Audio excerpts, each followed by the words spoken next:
choses dans nos vies, on peut s'arrêter et regarder les petits détails. Si tu prends le temps pour compter les bienfaits de Dieu, de les mettre devant tes yeux, tu peux commencer avec des petites choses et accumuler un ensemble de petits détails où nous voyons la bonne main de Dieu. Mais ici, dans le psaume 65, David prend une approche plus grande. David prend un pas de recul. Il regarde le grand plan, le macro. Quel est le macro? Quelle est la bonté de Dieu? Comment elle se voit dans l'étendue, dans ce que Dieu est et ce que Dieu fait? Et ce qui est merveilleux avec Dieu, c'est que Dieu nous demande de le louer. Dieu nous demande de le louer, mais comme tout bon père, Dieu ne va pas seulement nous demander de faire quelque chose sans nous donner la motivation pour le faire. Un bon père ne va pas seulement donner des consignes, des instructions à ses enfants, mais il va les motiver. Il va leur parler des raisons pour lesquelles on veut le faire. Et ici, David nous donne des raisons pour nous aider à faire ce que Dieu nous demande de faire. Dans le Nouveau Testament, dans Romains chapitre 12, verset 1, Paul dit « Je vous exhorte donc, par les compassions de Dieu, à offrir vos corps comme des sacrifices vivants, saints, agréables à Dieu, ce qui sera de votre part un culte raisonnable. » Dieu veut qu'on s'offre à lui en louange et en adoration. Et dans le psaume 65, il nous donne des raisons pour le faire, des raisons pour le louer. David nous dit, nous devrions louer Dieu et lui obéir en 2018. Cette année se termine, mais aussi pour l'année qui s'en vient, en 2019. On veut continuer de louer et obéir au Seigneur. Et je vous encourage, dans les prochains jours, il y a du temps en famille, il y a du temps avec les amis, mais vous allez sûrement prendre du temps aussi pour vous reposer un tout petit peu, je l'espère, entre le voyagement et tout ça. Mais prenez le temps de louer Dieu, de considérer ses œuvres et de vous inspirer du psaume 65 dans vos louanges en cette fin d'année. Louons Dieu ce matin. Louons Dieu. Je crois que ce psaume peut être divisé en deux sections principales. Les versets 2 à 6 nous parlent ici des bénédictions spirituelles. Et les versets 7 à 14 nous parlent des bénédictions naturelles, ou des bénédictions qu'on voit dans la nature. Donc ce matin, louons Dieu pour les bénédictions qu'il déverse sur nous. Et d'abord, regardons dans les versets 2 à 6, les bénédictions spirituelles. David débute ce psaume au verset 2 en faisant mention de Sion. Sion, cette colline à Jérusalem où le peuple venait pour se rassembler pour adorer l'Éternel. David dit, on veut aller sur la colline ce matin. On veut monter cette montagne. Je veux sortir de mon quotidien. Ils avaient un endroit séparé, un endroit différent pour aller adorer, pour aller louer Dieu. On a besoin de faire une cassure. La vie, ça va tellement vite, même dans les fêtes. Hein, dans le temps des fêtes, on se promène d'une famille à une autre, d'une soirée à une autre, d'un party à un autre. Mais le Seigneur veut que tu montes aussi sur la montagne, que tu montes sur Sion, que tu fasses une cassure, que tu prennes du temps pour dire, Seigneur, je veux te rencontrer. Je veux, Seigneur, te voir. Je veux changer la routine parce que j'ai besoin de toi, Seigneur. J'ai besoin de voir qui tu es. Ce n'est pas une autre journée. Ici, probablement, le psaume 65 est écrit après une des fêtes juives, est écrit pour un moment particulier, un moment spécial. Ce n'est pas juste une autre journée. L'année tire à sa fin, c'est un moment spécial, un moment où on peut prendre du temps comme on ne le fait pas d'habitude. Un moment spécial pour reconnaître les bontés et les bénédictions de Dieu. Seigneur, je veux aller à ta rencontre, j'ai besoin de toi. Et on voit au verset 2 et 3, on voit que David, ici, nous dit qu'ils ont fait des vœux. Ils ont fait des vœux, ils ont pris des engagements envers Dieu, probablement une culture agraire, l'agriculture qui faisait vivre, et probablement qu'ils ont fait des vœux envers l'Éternel pour demander la bénédiction des récoltes. Ici, ils ont fait des vœux au verset 2, et devinez quoi? Regardez au verset 3, devinez qu'est-ce que Dieu fait. Dieu, il nous est dit qu'il écoute les prières de ses serviteurs. Au verset 6, regardez au verset 6, il exauce les prières par ses prodiges. Nous avons un Dieu qui répond. Et je crois ici que c'est la première bénédiction spirituelle qu'on voit dans les versets 3 et 6. C'est un Dieu qui répond, un Dieu qui écoute les prières et qui exauce les prières. Et on avait fait une série de messages ici à l'automne, au mois de septembre et octobre, une série sur le jeûne et la prière. Une série qu'on avait intitulée « Un Dieu qui répond ». Et on avait vu ensemble le jeûne, le Notre Père, le réveil spirituel dans Ésaïe chapitre 62 avec Richard Roule et cette femme qui était devant le juge inique et qui sans cesse demandait, qui plaidait avec l'Éternel. Jésus leur adressa cette parabole pour montrer qu'il faut toujours prier sans se relâcher. Sans se relâcher. C'est ce que Jésus enseigne à ses disciples. C'est ce que Jésus veut que nous continuions, nous comme ses disciples, de persévérer parce qu'il est un Dieu, Psaume 65, verset 3, un Dieu qui écoute la prière. Écouter la prière ne veut pas dire que nous aurons la réponse que nous voulons. Comme François avait dit, rappelez-vous, des fois Dieu veut enligner. Des fois Dieu veut enligner notre volonté avec sa volonté. Et des fois Dieu répond pas tout de suite. Des fois Dieu répond non. Et des fois Dieu répond oui. Et Dieu veut qu'on soit ce peuple reconnu pour l'amour de Dieu et l'amour de la prière. Jésus a dit, ma maison sera appelée une maison de prière pour les nations. L'Église du Seigneur Jésus, c'est un lieu de prière, un lieu où on a confiance en l'Éternel et où on vient lui apporter nos requêtes parce que Psaume 65, verset 3, « Ô toi, tu écoutes la prière, tu nous exauces par tes prodiges, Dieu de notre salut. » Le psaume 145 que Matthieu a lu tantôt en ouverture, « L'Éternel est près de ceux qui l'invoquent, de tous ceux qui l'évoquent avec sincérité. Il accomplit les désirs de ceux qui le craignent, il entend leurs cris et il les sauve. Il les délivre de leur détresse. » La bénédiction de Dieu, c'est que nous avons un Dieu qui nous écoute. La bénédiction de Dieu, c'est que nous avons un Dieu qui nous exauce. Cela nous parle non seulement des œuvres de Dieu, mais les bénédictions spirituelles nous parlent du caractère même de Dieu, de sa personne. C'est mon ami Stéphane Fontaine qui m'avait montré, quand on étudie les psaumes, d'avoir un crayon avec nous, un crayon de couleur. Et quand tu lis les psaumes, identifie les attributs de Dieu que tu vois dans les psaumes. Identifie dans les psaumes ce qui te parle de lui. Ça nourrit ta vie de prière.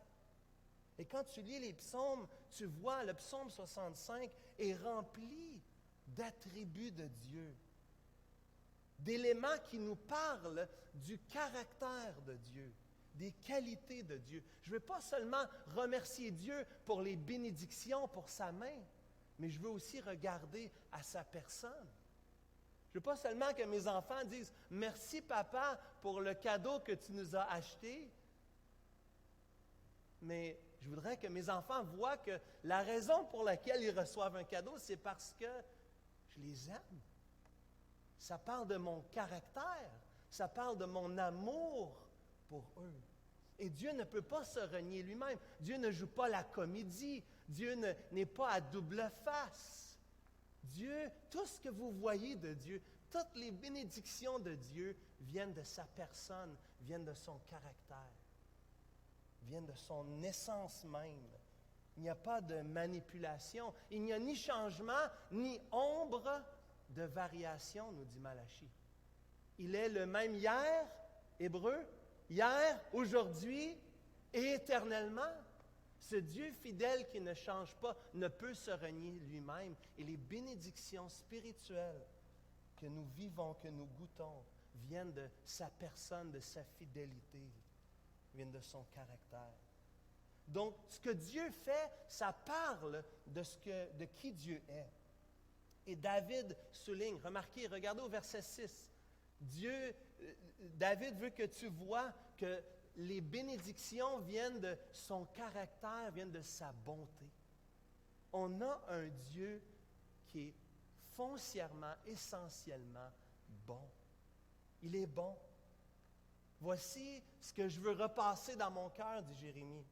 Ce qui me donne de l'espérance.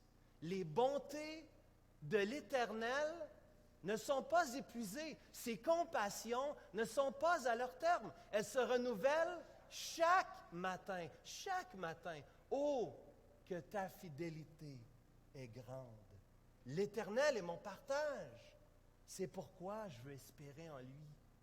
L'Éternel a de la bonté pour ceux qui espèrent en lui, pour l'âme qui le cherche. Il est bon d'attendre en silence le secours de l'Éternel. Lamentation de Jérémie, chapitre 3, les versets 21 à 26. Et là, j'ai cherché dans les psaumes et j'en aurais pour le reste de la journée de vous parler de la bonté de Dieu dans les psaumes. Moi, j'ai confiance en ta bonté, psaume 13, verset 6. J'ai de l'allégresse dans le cœur à cause de ton salut. Éternel, souviens-toi de ta miséricorde et de ta bonté, psaume 25, verset 6. Ta bonté atteint jusqu'aux cieux et ta fidélité jusqu'aux nues, psaume 57, verset 10. Et moi, je chanterai ta force. Dès le matin, je célébrerai ta bonté, psaume 59, verset 16. Et je peux continuer, j'en ai une page de ça. La bonté de l'Éternel, partout dans les psaumes et dans le psaume 65. Les bénédictions spirituelles que Dieu déverse sur nous sont à cause de sa bonté, de son caractère. Un Dieu qui est bon. Et parfois, lorsqu'on est éprouvé, parfois, lorsqu'on est découragé, il nous arrive de remettre en question ce que nous savons déjà, mais ce que nous n'expérimentons pas toujours. Nous remettons en question. Est-ce que Dieu est vraiment bon si je suis dans cette épreuve?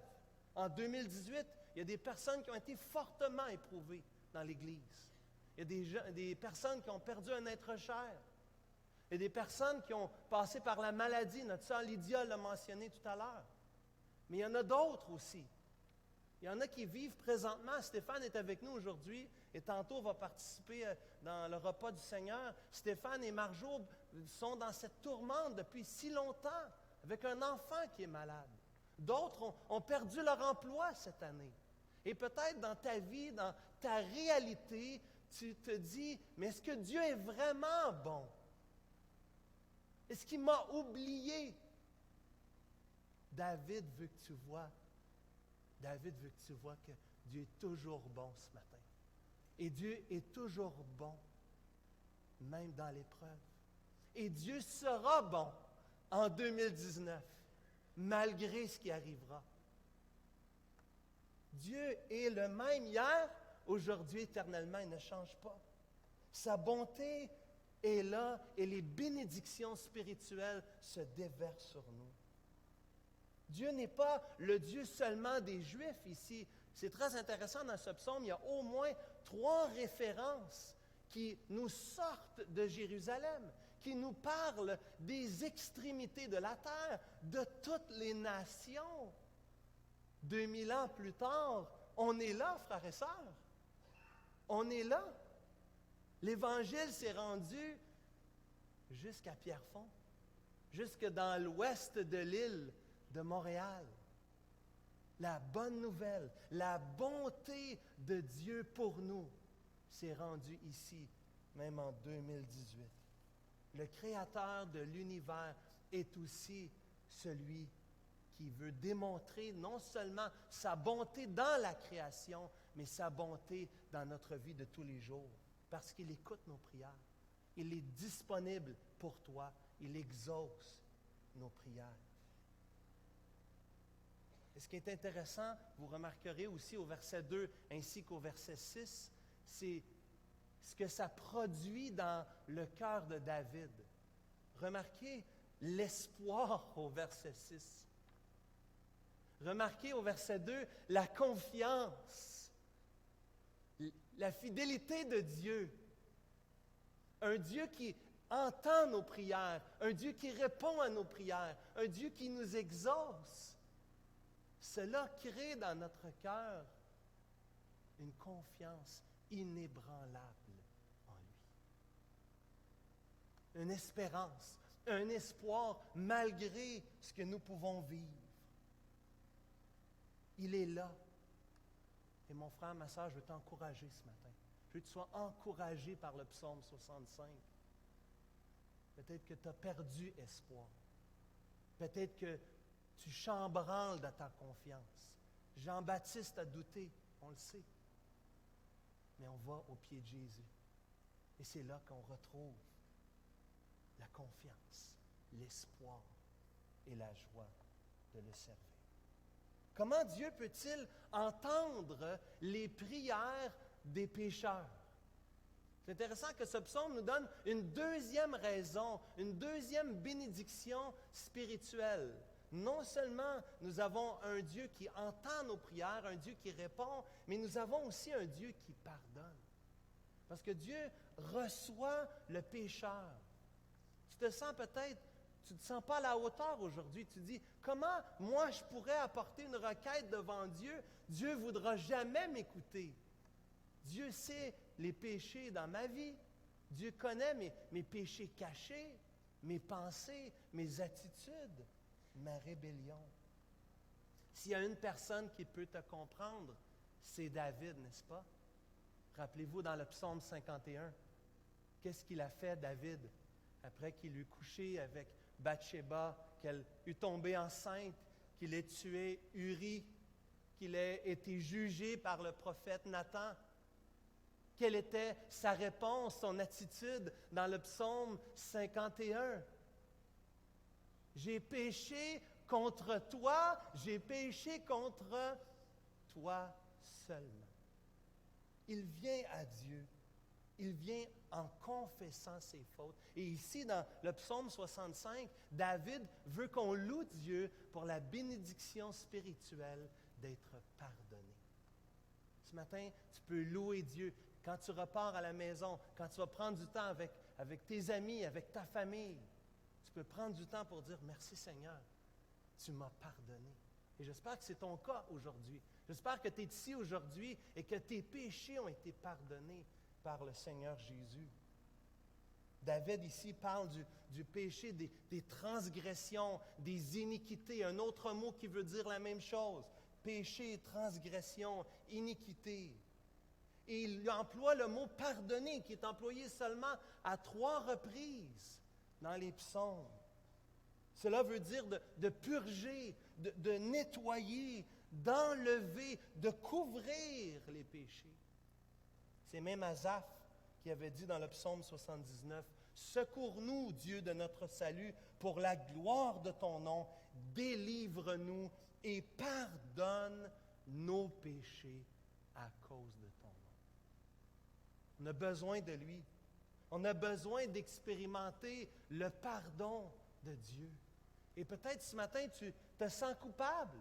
Tu viens dans ce lieu ce matin, peut-être tu as été invité par quelqu'un et tu dis, je porte mes péchés.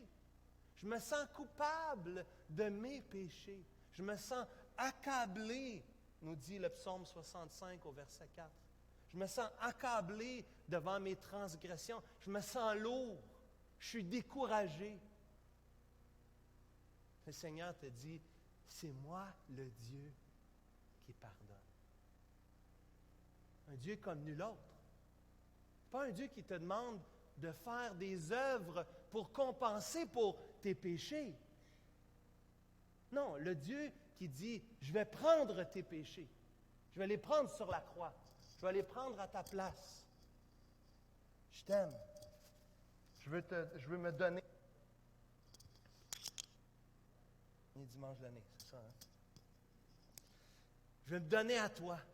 Je me suis donné à toi. Je me suis livré.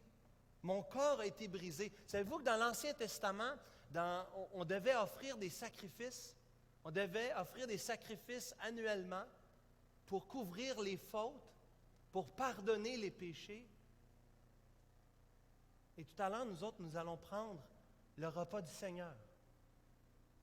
Le repas du Seigneur symbolise la crucifixion, le sang versé, le corps brisé du Seigneur Jésus pour nous. Christ, il est entré avec son propre sang, nous dit Hébreux chapitre 9. Son propre sang pour nous purifier de nos transgressions, pour nous purifier de nos fautes. Ce sang a été répandu sur ceux qui sont souillés. Ce sang sanctifie et procure la pureté. À combien plus forte raison, le sang de Christ, qui par un esprit éternel s'est offert lui-même sans tache à Dieu, purifiera-t-il votre conscience et vos œuvres afin que vous serviez le Dieu vivant. Dieu non seulement te demande de le louer, mais il te donne le moyen pour le louer en son Fils Jésus. Et c'est ce qu'on va célébrer dans quelques instants. Ce Dieu qui pardonne, ce Dieu qui ne se lasse pas de pardonner. Et ce matin, Dieu t'invite à te libérer de ton fardeau. Ce qui t'accable, Dieu t'invite de le laisser à ses pieds, de t'abandonner. C'est une bénédiction spirituelle qui t'est offerte, le pardon des péchés. Et la troisième bénédiction spirituelle qu'on voit dans la première portion du passage, non seulement on a un Dieu qui répond, non seulement on a un Dieu qui pardonne, mais troisièmement, au verset 5, on a un Dieu qui choisit. Un Dieu qui a fait un choix. Un Dieu qui nous accueille dans sa présence. Qui sont ceux qui viendront à lui pour son pardon? Sommes-nous meilleurs que les autres pour reconnaître notre état de péché? Bien sûr que non. Nous avons besoin même de son assistance pour venir à lui. Notre cœur est tellement pécheur. Jésus a dit, « Nul ne peut venir à moi si le Père qui m'a envoyé ne l'attire. Et je le ressusciterai au dernier jour. » Tu ne peux pas venir à Dieu si tu ne reçois pas cette invitation. Et tu es là aujourd'hui à recevoir cette invitation. Cette invitation du pardon des péchés. C'est Dieu qui choisit, c'est Dieu qui invite. Et plusieurs ici sont troublés par la doctrine de l'élection, du choix divin. Plusieurs sont dérangés par ça. Plusieurs trébuchent là-dessus. Oh, mais l'élection, ça veut dire que s'il choisit certains, c'est parce qu'il n'a pas choisi d'autres. Mais la doctrine de l'élection, ici, n'a pas pour but de faire cette distinction. La doctrine de l'élection a pour but de louer Dieu. Dieu nous a choisis. Le but de Dieu n'est pas de faire des malheureux. Le but de Dieu, c'est le contraire, c'est de faire de nous ses enfants précieux, ses enfants bien-aimés. Le but de deux parents qui se rendent dans un orphelinat à l'autre bout du monde pour aller chercher un enfant, est-ce que c'est de faire des malheureux de tous les autres enfants qu'ils n'ont pas choisis? Est-ce que c'est le but des parents? Bien sûr que non. Ils ont choisi un enfant, bien imparfait soit-il. Ils ont déversé leur amour envers cet enfant. Ils l'ont choisi et sont partis avec cet enfant. La doctrine de l'élection avait pour but de nous rassurer que si on est dans sa présence, on ne peut rien faire même pour s'en enlever. C'est Dieu qui nous a choisis. C'est Dieu qui nous a tendu la main. C'est Dieu qui veut, regardez au verset 5, c'est Dieu qui veut que tu sois dans sa présence, que tu habites dans ses parvis et que tu sois rassasié de bonheur. La doctrine de l'élection, c'est le bonheur complet. Dieu m'a choisi, Dieu m'a adopté dans sa famille. Dieu m'a montré que j'étais pécheur et m'a permis de me tourner vers lui. Dieu veut que tu sois satisfait, rempli de bonheur, de satiété, que ta bonté, que ton plaisir se retrouve dans sa bonté, dans son choix merveilleux. Et plutôt que de voir la sainteté de Dieu comme une chose terrible, nous qui sommes choisis et qui sommes justifiés, nous voyons la sainteté de Dieu comme une beauté absolument incroyable. À cause de notre péché, personne ne peut approcher de Dieu, entrer dans sa présence. Mais à cause du sacrifice de Christ, je peux entrer. Un jour, je vais entrer. Un jour, je le verrai face à face. Je le verrai tel qu'il est. Ce moment joyeux, ce moment glorieux, dans la perfection et la sainteté de Dieu.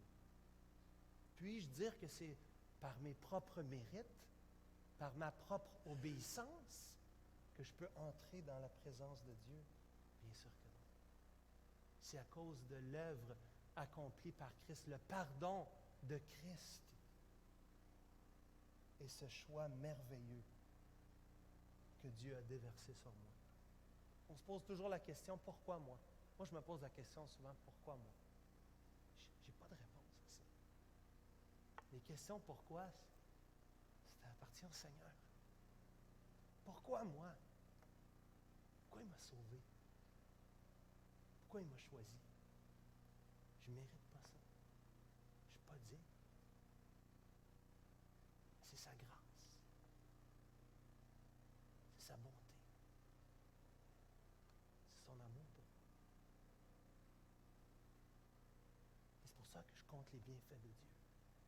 C'est pour ça que je veux le louer ce matin. C'est pour ça que je veux mettre tout ça devant mes yeux et je veux voir en adorant combien le nombre en est grand.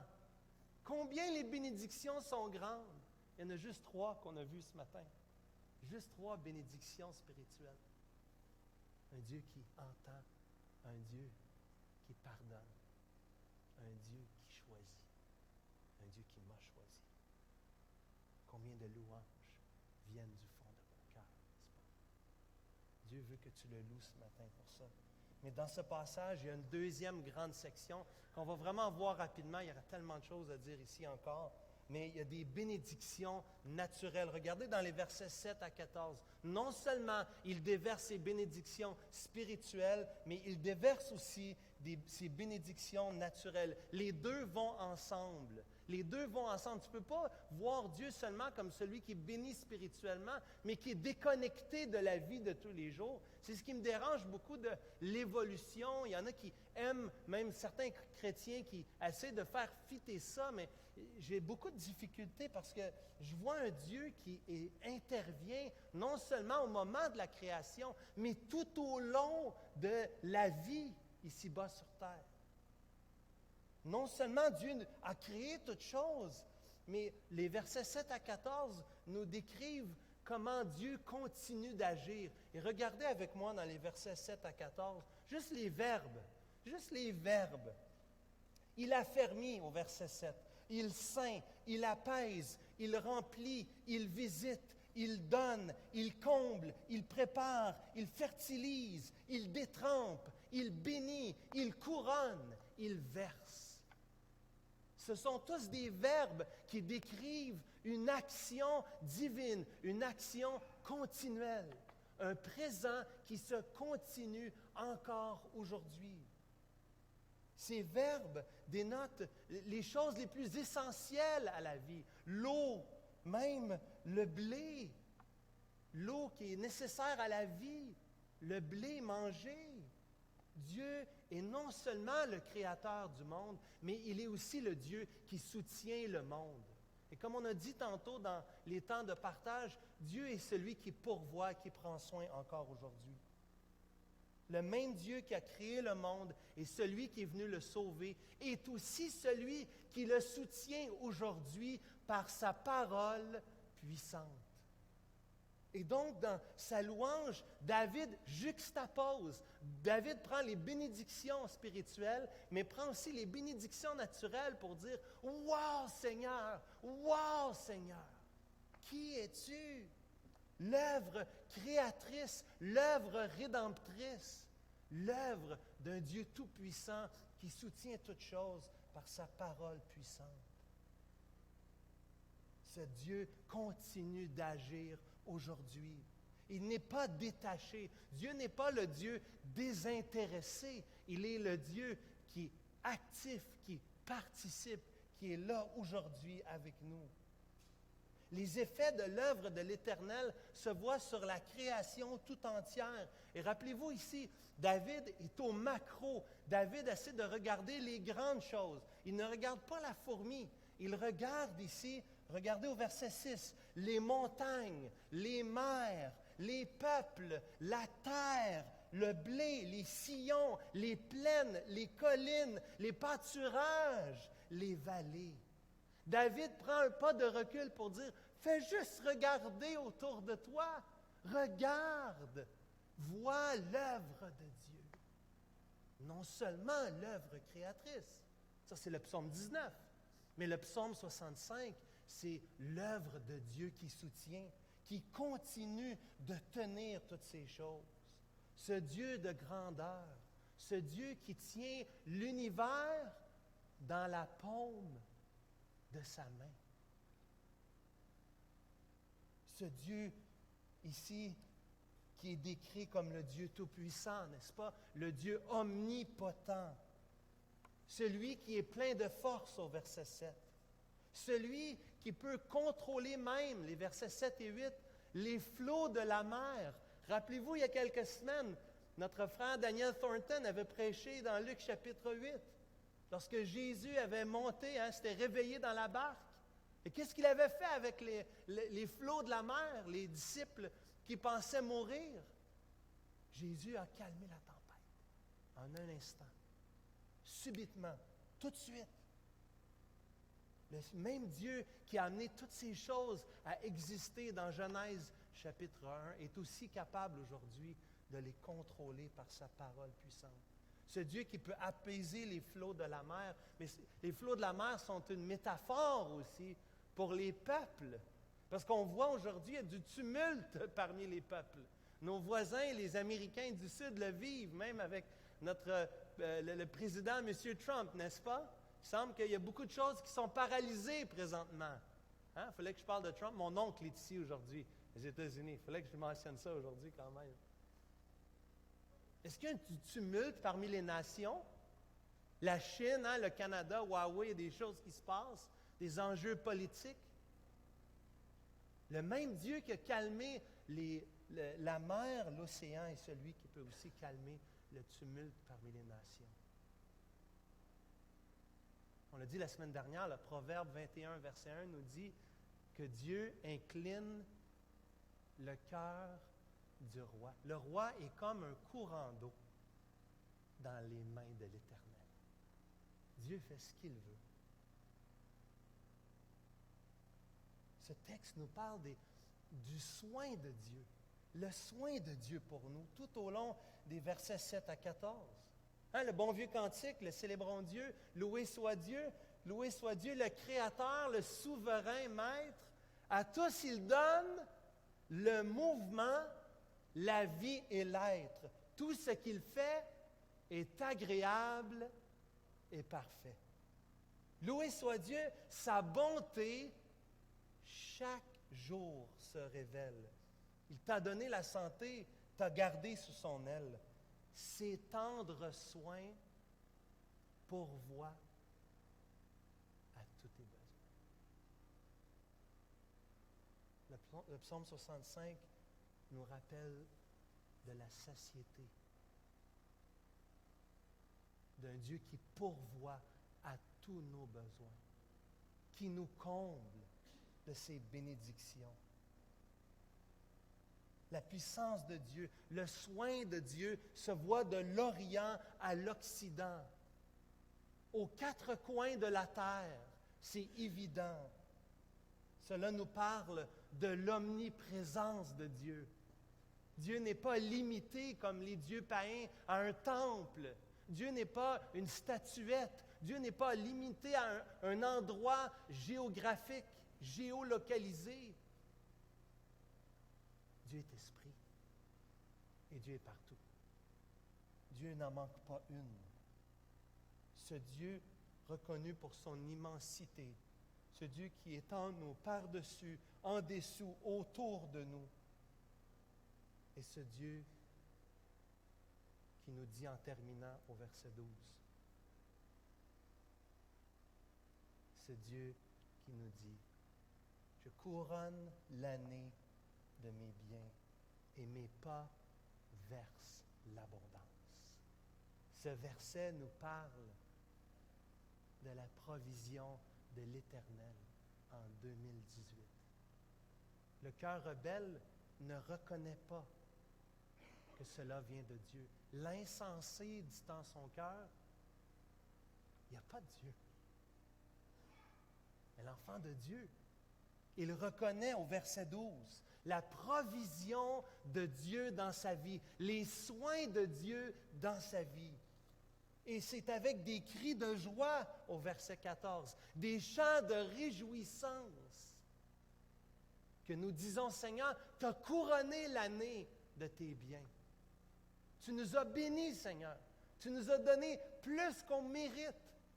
Je ne mérite rien, tu me donnes tout. On vit en Amérique, chers amis, frères et sœurs. Qu'est-ce qui nous manque? Nous avons tout pleinement en Jésus-Christ. Et en conclusion, ce matin, devant cette table, nous allons prendre l'occasion, pendant que l'équipe de louanges s'avance, nous allons prendre cette table, nous allons prendre l'occasion de couronner l'année de sa bonté. Nous allons terminer en nous rappelant les bénédictions spirituelles de l'Éternel, la bénédiction spirituelle par excellence. La bénédiction spirituelle qui est celle de son Fils Jésus, qui est venu nous pardonner de nos péchés. On va demander à Stéphane de participer dans le programme ce matin, de conduire ce premier cantique. J'inviterai les placeurs de s'avancer, s'il vous plaît, pour distribuer les éléments. Et nous allons prendre cette occasion dans notre cœur pour célébrer ce Dieu qui nous a tellement bénis.